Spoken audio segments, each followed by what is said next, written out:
Hey, good morning, everyone, and happy Thursday. Welcome to Fuel for Success. This is episode number 264. Lost my train of thought there because I was just factoring out the number 264. What a math nerd I am. Hey, great to see everybody here live on the show and everybody that's watching later on the archives. Big shout out to our podcast listeners, and thanks for listening there. And, of course, our YouTube subscribers. And our live peeps. Good to see y'all. Hey, today is an amazing show we've got lined up for you, talking about business and entrepreneurship. And as you know, myself and my business partner, Matt, are in the midst of growing an incredible business. And so there's a lot of exciting stuff going on. And we're going to be speaking from personal experience about some of the things we've experienced in this startup. And, of course, it's not our first rodeo even, so we've got some past experience. But this is so far the most exciting rodeo, I would have to say. I agree, Mike. You know what I was thinking of? Do you know the Huffington Post? Who is it? Ariana? Is that how you say her name? Mm-hmm. Ariana? Maybe. I don't know. I think she started the Huffington Post and whatever. She's extremely successful businesswoman. She wrote a book called Thrive. I'm a huge fan of her writing. I'm a huge fan of her. I like to listen to her speak. I love the way she thinks. I love her drive. I just want to throw this out because it's our business show. She had a crash. She literally had abused her body through a lack of sleep, right? And she just fell over on her desk. She calls it like a near-death experience. She just kind of blacked out, and the doctor told her she wasn't sleeping enough. It was because of stress. And, long story short, she woke up and there was she's laying in a pile of her own blood because she hit her face on the desk. And the moral of the story is now she's a fanatic about sleeping 8 hours a night and taking 2 naps a day. And I mean, even at the Huffington Post, they created nap rooms because she's gone to the extreme. Now, again, this is a talk show. So let me preface my statement in case she's watching. I'm a huge fan. This is a business and entrepreneurship show. My only just raw, innocent, young entrepreneur mind says, easy for you to now be a fanatic about sleep and rest now that you've succeeded and made your millions, right? Because then I say to myself, well, had she slept like she's advocating and napped like she's advocating, would she have been as successful? And I would have to guess no. So I don't know what you heard, Mike, but I wanted your take on this. Did you hear when you disappeared? Could you still hear me? I heard. I lost you at nap rooms. Nice. I think I was so sorry. I was just letting you know that my thought was this. Now that she's had her wake-up call, and again, I preface it because I want her to know if she's watching or any of her employees, I'm a fan, a huge fan. I'm asking out of pure innocence, just like a kid would ask their dad a question. I'm asking she's advocating this lifestyle of 8 to 10 hours of sleep, or at least 8 or 9 hours of sleep. Oh, right. Naps, rest, time off, right? Well, she can do that because she's made millions. She's reached her goals and beyond. So my thought would be this. 20 years ago, if she lived this philosophy that she's teaching us to do, would she have made it? And I struggle with being able to say yes, Mike, because there's the work-life balance conversation we've had before, and there's always the people who say, hey, work 8 hours, you still have 16 free hours. Or sleep 8 hours, you still have, and that makes sense on paper. But again, trying to balance family, health, church, business, life, exercise, rest. It really does take insane level of focus. But I wanted to ask your take. In other words, here, let me sum it up by saying this. She's now a radical about sleeping 8 or 9 hours and taking naps and taking time off. She never used to be that way. But that lifestyle of not resting brought her to like massive success, right? So, but now that money is no issue, sure, she can sleep 9 hours, take time off. Again, I'm not saying that critically. I'm asking a question and I want your feedback on it. Well, that is a great question. And I think that I don't think it's possible to build, a massively successful business and take a lot of time off and sleep 8 or 9 hours a night. I just don't think it is. And I think that you're exactly right that if 20 years ago she would have adopted that lifestyle, she wouldn't be where she is today. Unequivocally, I would say that without question. And I'm just going to say it because the reality is this: you can't do it. It's not possible. There's sacrifices that you have to make. Now, maybe if you don't have a family or you don't have anything else outside of your business and you want to focus on your business, 17 hours a day, 15 hours a day, and sleep 19, okay, or sleep 9, work 15, great, that'll work, right? But if you have a family, if you have anything else that you have to spend time with, there's no way you can get 8, 9 hours of sleep and build a business. I just don't think it's possible. I want to know. I really want to know eventually, but not at how they determined the magical 8-hour number. That's like what our body, quote unquote, needs. Because I'll be honest, I can easily get into a rhythm of sleeping 4 hours, legitimately, like sleeping 4, maybe 5 hours for 40, 50 days and be okay. Obviously, I'll sneak in a good 11, 20-minute nap. No more than 20 minutes. But Mike and I have mastered. Mike really adopted it. But, I know you call me out, Mike. Hey, you know what I'm saying?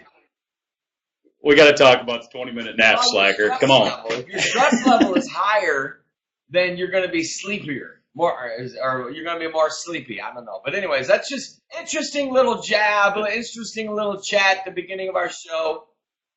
Hey. Yeah, well, the what's interesting about that too is we got to be careful not to compartmentalize and silo things too much, because the reason that we talk about on Fuel for Success, health and relationships and business and finance and all of those things is because they're all intertwined and they're not separable, right? You can't just look at your sleep patterns and say, this is, I have to do this. Well, you may need 9 hours of sleep because you're not eating right. That's a good point. Or you're not exercising. Or you may have some other physical situation. So your health affects all that. Your energy affects that. Your emotions affect that. It all plays together. And so be careful not to wall off those gardens and make silos out of them. Well, here's what I'm going to do. I'm going to post her talk at Google, and just for everyone to watch, because it is it's got good stuff. Mike just froze on me. It's got good stuff. So take a look at the interview. There it is right there. Let me post it up on the screen. Anyways, so if you're in business and if you're an entrepreneur, then sleep is important, rest is important, but don't beat yourself up if you can't get in more than 5 hours. It's all about seasons, I tell my son all the time, it's kind of like pay now, play later. Like he's got 5 years until he's 18. So 100 people will tell him, hey, be a kid. Like, what does be a kid mean, right? Like, at the end of the day, he's on a quest to go play professional baseball, right? So my advice to him is, look, tune out all the people that are telling you to be a kid, be average, whatever, because, all that kind of talk, Mike, I really have studied it out. I've studied it from Olympic athletes to people that have been high-level success actors to people that have been high-level success in business. Ready for this? Extreme is the only way. I don't care what anybody says. Slice it and dice it how you want it. If you want to break through in a market or you want to have unbelievable high success, it's like everybody wants to be the next Oprah, right? Ain't going to happen. You know why? The real reason? Not that they couldn't be the next Oprah, but they don't have the work ethic and the focus that she has. And that's really what it comes down to, Mike. Yeah. It comes down to, in business, how extreme are you willing to be? And sometimes, you have to be willing to, I mean, look at, Mary Lou Retton. Good point, Mary. That's a very good, she won a gold medal at the age of 16. So what does she regret? Like, she regrets she didn't get to go to the prom?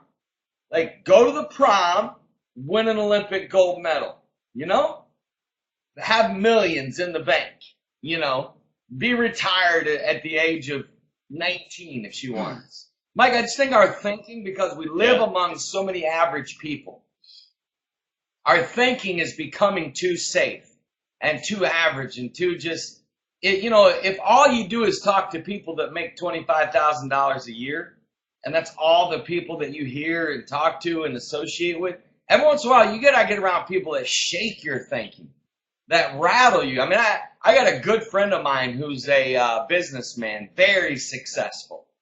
And I was at Because of the Times, and a buddy of mine had let me borrow his Cadillac Escalade, and I mean, it was nice. A good friend of mine who's also very successful. And I drove up to the hotel in the Cadillac Escalade, and I get out, and one of my friends who's a businessman, not even a preacher, he gets out, and he comes up to me and goes, "Matt, nice ride." I was like, "Yeah." I said, "Man, it's my buddies who lets me borrow it." He goes, "Man," he goes, I thought for sure by now you'd be driving in one of these. Just having fun with me. And I was like, "Yeah." I was like, "One day." He goes, "No, one day." He goes, "You're going to have your own plane." And he starts going like everything that come out of his mouth was like big, like everything. I was telling him, he was asking about Mission 25. And I told him, I said, "Yeah, we just had 100. He goes, 100? You need 1,000. Literally, it's good to get around those kind of people sometimes, that they literally think big. And they push you. They literally push you completely out of your comfort zone. So there you go. Good. Hey, as I was saying before I briefly disappeared there, we're in the midst of growth curve of building a business.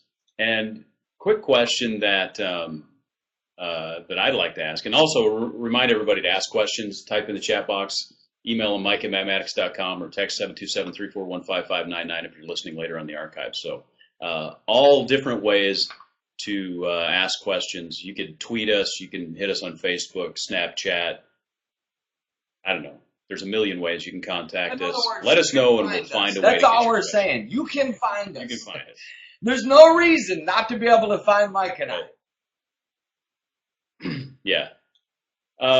So let me ask you this: what have you enjoyed most about being in business, building a business? What have you enjoyed about the process, or? I think what I've enjoyed most is the climb, the grind, the hustle, the radicalness of it. I've enjoyed working with Mike now that he's frozen. I've enjoyed Am I gone?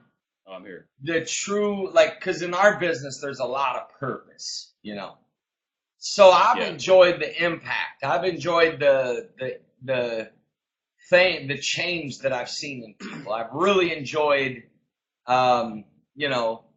just that whole seeing people's lives. Like, for example, Jerry posted today. Did you see his picture? I mean, that to me is worth all the work, all the details. I mean, he's lost like 36 pounds. He looks amazing. He feels better. You can totally tell he's a different person. Like, I've enjoyed the fulfillment. Mike, there's a lot of effort that goes into bringing a product and service to the marketplace. Sometimes you think, will we ever get there, right? Sometimes you think, man, there's just so many, you're climbing a mountain, and then you turn around, you feel like you literally only climbed 5 feet, it's such a long journey. It really is. And sometimes you don't see a lot in the beginning of results or breakthroughs or whatever. This is Mike and I's 264th episode of Fuel for Success. It doesn't seem like much. I know it seems like we just sit here on a video and talk. There's a lot to this, right? The grind of this, is and the commitment. Yeah, it's a commitment.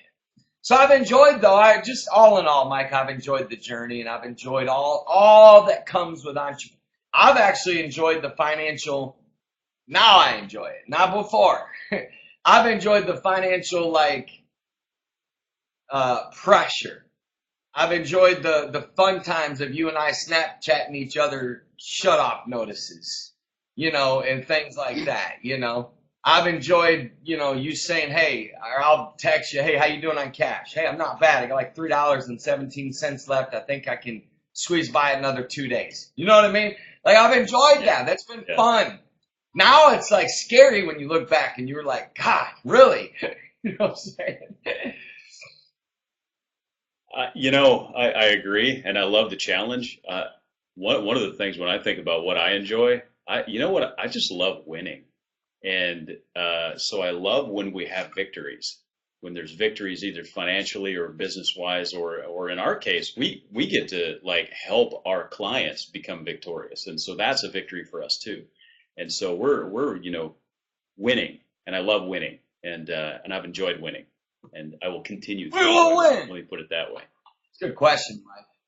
And understand the spirit. I mean, it's not like I'm being arrogant about it or whatever. It's just it's fun to win, right? It's fun to like set your mind to something, put your effort into it, and then see it come to fruition and go, come on, we got that done. And of course, all by God's grace. So I don't want to take all the credit for it, but I love that part of it. I love that aspect of it. So. Here's an interesting question. Of course, we're not on the other side of it at all yet. We're right in the midst of it, slugging it out. But if you had to go back in some of the startups that you've been involved in, and this is a great question. And this is if you're an entrepreneur and you run into a business owner or an entrepreneur, this is a great question to ask them. If you had it to do over again, what would you do different? Oh, that's a good question. You know what I'd do, Mike? Honestly, if I had it to do over again, I promise you, I'm not even kidding with what I'm about to say. I would literally marry myself. I would study everything that I humanly possibly could about the word focus. I would marry myself to that word. I would make extreme decisions about that word. And I would cut out every single distraction like a maniac. Like with almost anger would I cut it out. Meaning saying, Mike, because the bottom line is success is extremely painful. It's brutal. It's tough. It is really. That's why most businesses fail. Mike, if I had it to do over again, I really would. I promise you, I would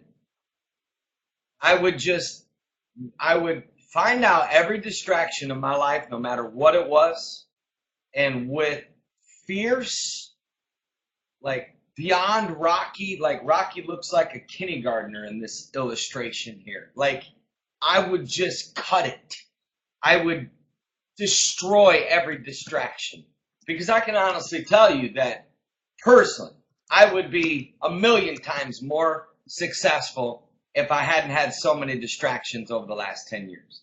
I could sink into the deepest depression if I thought about how much success and money I left on the table and influence because I wasn't more focused.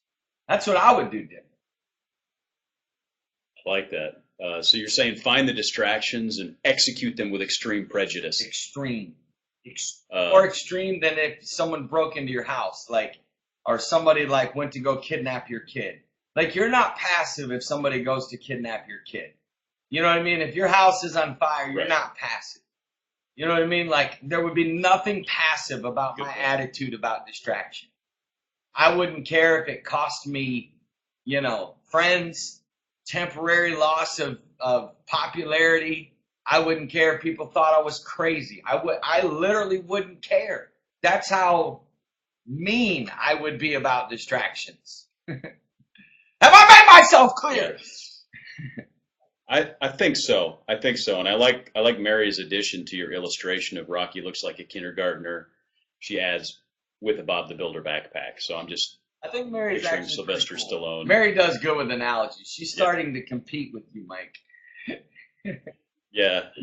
I gotta watch out. Mary's catching up with me. Soon she's gonna be taking over the show. I agree 100%. One other quick thing, if I could go back and do it over again. I was about to ask you that.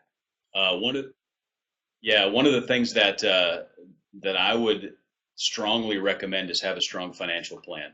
like understand what your financial plan is, where your sales are coming from, where your finances are going, what your expenses are going to be, and map that out and have a projection for it. And it doesn't have to be like super detailed. Spend a few hours figuring out what your financial plan is, put it on paper so that you can go back and look at it and you can evaluate. Because at the end of the day, everything ends up being about measuring, experimenting, and knowing where you're at. If you don't have any tick marks on the scale, you don't know where you're at. And that's a dangerous place to be as a business owner, especially in a startup. You have to have a goal, you have to have direction, you have to have measurable goals, you have to be able to measure it. So put metrics in place, be able to measure it, know where you're at, know where you're going, and test everything. I believe that. And I hope all these young entrepreneurs are listening to us, because a lot of what we learn, there's scars all over our souls because of these lessons. You ever seen somebody and they're all cut up and you say, you know what? It's what you call, they've been in a knife fight. I've got a few of those cuts in the soul from just blowing it in life. But anyways, good stuff, Mike. Yep. Yeah, exactly. That's advice born from experience. And remember, bad decisions make great stories. And we live that. So I've made plenty of bad decisions. Hey, let me ask you this. What has surprised you the most? What has been the most surprising thing to you about being in business? Honestly, Mike, honestly, the most surprising thing for me is the amount of effort that it takes to get people's attention and the amount of effort it takes to really succeed. You know what's funny? People look at us, right? Our reach with social media, it could be up to maybe 20, 30,000. People are like, oh, you can raise $10,000 for your mission trip. Just put a deal and ask all your friends to each give $10. I'm like, do you have any idea? Like, it doesn't work that way. How stupid of an idea you just gave me was? Like, I want to say that. I know what they mean, right? Because that makes sense. Oh, my God, all the people that follow you on social media, all you got to do is just tell them you're in need. You guys are doing this. Listen, I told somebody yesterday, we did 12 missions trips in America. We did stuff that literally you could do a CNN documentary about it. It's mind-blowing stuff what we accomplished in 12 missions trips. The amount of effort that it took to just get people to donate, to make it happen, nobody would know. No, like I feel like Mike and I almost became prostitutes. Like it was to that level of like, you almost felt just like, you know, a prostitute, they might make money. But that's strong language, my friend. You know what I'm saying? Yeah. I live with this feeling of like, wow, you know, at the end of the day, we're not asking for money so we're not setting up a GoFundMe page. Hey, send Mike and I to the Bahamas for 2 weeks so we can write books. You know, like, so, you know, what surprised me the most personally is, listen, I'm going to say it again because I know you'll want to talk about this. It's shockingly, unbelievably, crazy difficult to capture people's attention. That's true. It's absolutely true. We live in an extremely noisy world, and I would say the you know, when people say that to you, hey, just put a deal on your Facebook, it's not a stupid idea, it's a naive idea. Yeah, I didn't mean stupid. And because we initially, well, I'm bailing us out because we initially thought that same thing, like, hey, we'll just put a post out there, and then we're like, dude, what's the deal? You know, and realize that it's extremely difficult to get attention. It's obscurity is your enemy. For sure. And that, you're right, that has been very surprising. Marketing is harder than you think it is, and getting attention is harder than you think it is. and I like, you know, Grant Cardone's book 10X, and he says, whatever you think you need to do it 10 times more. I think that book is outdated. I think it needs to be about 50X. Yeah, and that's no joke. Yeah, or 100X. That's no joke. Now, speaking of Grant Cardone, Mike, when he talks about getting obscurity, he says that your actions have got to be so extreme that it causes people to literally think you're dumb, they hate you, you annoy them, and believe it or not, he gets that done. Yeah. Oh, yeah. He really does. But at the end of the day, on top of all that, also comes supporters, fans, you know, allies. You know what I'm saying? It's true. You know, on the topic of what's surprising, and this is actually another thing that I would probably say if I could go back and do it over again. One of the surprises that leads me back that is it's surprising how much detail and grind there is in like the mundane part of the business. Like, listen, I mean, doing marketing and trying to get people's attention is kind of fun, right? There's an excitement in it and that sort of thing. But like the contracts and the and dealing with banks and payment processing and credit card chargebacks and like all this ugh, boring mundane stuff. It's surprising how much of that there is. And if I could go back, I would. And this is something we've actually done, in our current business. But from the past experience, I know that you want to simplify that as much as you can. Simplify your finances, your banking, all those things as much as you possibly can. That's good advice, and you're right. And the other thing I would throw in there real quick, I know we got another question coming down the pipe, is as far as your overall, like, talking about looking back and the lessons we've learned, I lost my train of thought. So there, I had a good one. When we're actually doing on our business, My Health 90, this is what we're talking about, details. Ours is a product. It's a product in a service-based business. Not really a product in that they're not buying any, it's really a service-based. So let's say that. Anyway, so here's the deal. Yeah. To provide a personal touch, which most companies have lost, is commitment. Because it's not like we're giving them a shake and saying, drink this in 30 days, you're going to, lose weight. Like, there's emotional issues that people are struggling with. There's, some of them are just going through major changes in their body. So the commitment level to truly care, like, first to care, secondly, to like slow down and really help them through this, it takes commitment. Like you said, it's the grind. It really is. I know we use the word grind a lot on this show, but it is what it is, my friends. Yeah, it is for sure. Mary was asking a question about somebody on video. I think he may be. I know we've probably mentioned Gary Vaynerchuk. Just word of caution, his language can sometimes be a little off. It's kind of a shtick, but he's got good content. Sometimes in some of his, he's got amazing content, especially when it comes to social media, the internet world, and capturing people's attention. I would almost call him a prodigy. Good analogy. So I, eat the meat and spit out the bones, if you'll allow me to put it that way. So. So you mentioned focus, and I, if you could do over again, find your focus, kill the things that destroy your focus. So what would you tell, especially new business owners or people that are trying to increase focus? What's your advice for them on staying focused and staying on schedule? Because if you're an entrepreneur, you're self-employed, you don't have somebody standing over you going, hey, make sure this is done, make sure that's done, make sure that's done. And so there's a certain level of self-starting that has to happen, self-motivation. What's your advice to stay focused, stay on task, stay on schedule? Well, I'll give you 3 quick pieces of advice. Number 1, evaluate how much money you really are worth an hour, how much money an hour of your time over a year's period of time can generate. And every time you lose one of those hours or waste one of those hours, you're literally burning that amount of cash. Literally.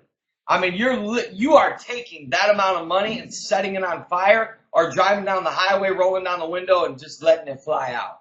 That's a painful, like when you know what you're worth an hour, and then every time you literally waste an hour, you say to yourself, I didn't just waste an hour, I wasted X amount of money. Money, powerful force, powerful motivator. Or say to yourself, had I been more focused those 6 hours, I could have made X amount of money. If I made X amount of money, then I could have taken a couple of days and gone to the Bahamas with no guilt because I executed. Number 2 would be, like, self-employed people need to treat every appointment or every block of working time like, like an airplane. You know, like I'm flying out tomorrow morning at 6:55 in the morning, right? So I have to be there. It's not like I can show up at 10 o'clock and tell American Airlines, well, I got busy and I kind of overslept and I had some other things I had to get done. Sorry, like seriously, Mike, if self-employed people could treat blocks of working time exactly like a flight, like don't allow yourself. Let's say you're going to work from 1 to 3, you're going to do sales calls. Don't like that's got to be sacred, or you're going to lose as a self-employed person. You always cheat your time. I know that from experience. I've had to create these little games in my head because it's so easy. Mike, the temptation to do busy work in business, I promise you, I have 10 items that are like top priority. You can't do them all. So you got to just pick one that you think is like the highest and do it. And stick with it. Like if you say I'm going to work from 7 a.m. till 11, do it. Treat it sacred. Do it. Don't allow yourself to show up at 7:30 because if your flight's at 6:55 and you show up at 7:20, it's tough. It's too late. So then my third piece of advice for anybody that's self-employed is to treat working hours like you want your employees to treat them. You know what I mean? So as a business owner, you don't want your employees, watching ESPN for an hour when they should be making calls or returning emails or going out and connecting with customers. That's my top 3 pieces of advice, my friend. What about you, Mike? Hey, the old analogy, which is so true, but it's such a colloquialism that it almost loses meaning, that time is money. I mean, that's the absolute truth. Every minute. And we're in a position now with deadlines and things that are happening in our business that we use the term we're literally fighting for minutes, right? We need to free up minutes so that we can use it to apply here. And it's just like if you were trying to, we're investing our time in building the business, and so we're fighting for those minutes, fighting for those moments to invest them into what we're doing. No different than if you were fighting for dollars. Like if you were about to be evicted, you would be like fighting for dollars. Like, okay, I need $3, it's $6, and I'm going to get it together and pay my rent so that I'm not out on the street. And that's the kind of desperation you need to have over your time, because time really, really is money. And it's, again, the colloquialism sometimes gets lost because we're so used to hearing it, but it's the truth. And most people, honestly, they spend time like they're millionaires. They're just like, take their time and they just making it rain with their time. You know what I'm saying? And like, what are you doing? And good analogy. When you say they take their time like millionaires, like, we know what you mean in that. I know what you mean, and you know what you mean. But the most millionaires don't even waste time like that. Well, what I'm saying is like if you were like a multimillionaire and you just you didn't care about money and you just spent it, like who cares? Like I just spend my money, and that's the way most people spend their time. Just like I've got so much time, I don't even care. I'm just going to throw it away. It's like stop throwing away your time. It's important. It's like it's even more valuable than money. Because you've only got to find. You can always make more money. You can't make more time. That's a painful lesson, Mike, and you are correct, because that is the bottom line. Is time is actually more sacred than money, and that's why in business, being self-employed, time is your best friend. So if you're self-employed, you don't get the luxury to sleep in. People are like, I ask young entrepreneurs, tell me why you want to be self-employed, and it's so funny because they're like, well, I don't want anybody telling me what to do, and I want to be able to golf when I want. If I want to take a day off, I want to be able to. Yeah. And I'm like, you ain't ready. If any of those reasons are your reasons, you ain't even close to being ready. Right. If you can somehow figure out a business model that doesn't have any customers, then great. Nobody's going to tell you what to do. But guess what? If you have 1,000 customers, you got 1,000 people telling you what to do. You work for somebody else. You only have one. Golf. If your reason for starting a business is so you can golf whenever you want, you're eventually not even going to have enough money to golf whenever you want. It's true. Golfing's expensive and a dumb sport. Well, Mike don't not like a golf fan. Hey, listen, great show. It is the conclusion of our week, so Mike and I will be in major hustle mode until next Tuesday. Next Tuesday at 9:30, Mike and I will be talking. Was there another question, Mike, that came in? One more question? No? Okay, good. No, I don't think so. Hey, awesome. Thank you for watching today. Those that are watching later on the archives, spread the word about Fuel for Success. This is a daily internet talk show where Mike and I just share principles, lessons, wisdom, coaching, motivation, content, and every one of them is recorded on archive because I love Tommy's reason for wanting to be self-employed. That's a good reason, Tommy. Yep. You can't beat that right there, my friend. That right there is what's going to give you drive and motivation to make it happen. Hey, so having said that, we will see you guys out there on YouTube, iTunes, Facebook. You can subscribe to our Fuel for Success Spreecast, so that way anytime we do a Spreecast, you'll immediately get an email, and all you'll have to do is click the link. Pretty easy little process. Mike and I are both on Twitter and Facebook and Instagram. Connect with us. Mike Hopkins over here to my left, and I'm Matt Maddox, and we are the co-host of Fuel for Success. And then if you've never been to our website, My Health 90, I want you to go and I want you to join, because at the end of the day, there's only one body that you get, and you better know everything that you can know to take care of that one body. And we're going to help you get more energy, lose weight, and be as healthy as you possibly can be so that you can have more success. Mike, every business owner needs to be a fanatic about their health, because if they don't take care of their body, their business is going to suffer. So check it out. It's myhealth90.com. If you've never heard of it, go stop by our website, and we'll be more than happy to help change your life, help you lose weight, help get you healthy, and get rid of diseases and sicknesses, and help you thrive, my friends. God bless you. We'll see y'all next Tuesday. See you next Tuesday, and remember, the word is focus. It hurts.